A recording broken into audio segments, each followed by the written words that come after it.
In this video, we will see in encoding of each characters in Python.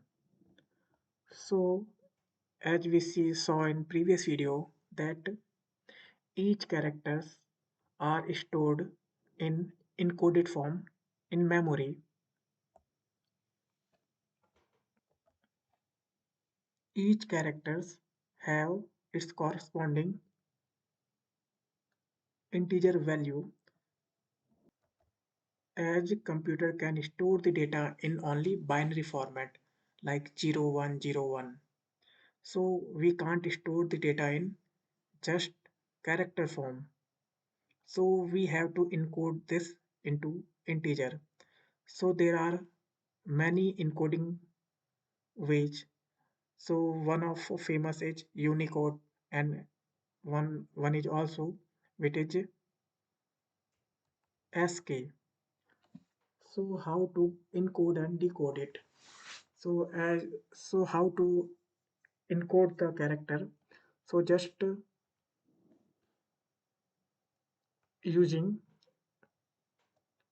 ORD function and passing the I am passing ka of Hindi alphabet in ORD, so it will return its encoded value.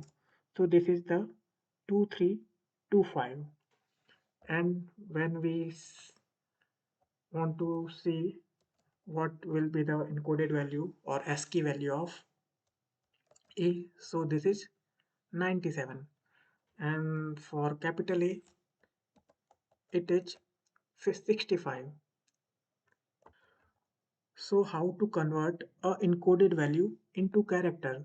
Like I want to convert 2325 into character. So we can use chr and pass the encoded value.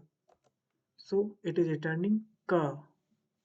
So we can do it using ORD method and chr method to encode and decode the characters and decoded value.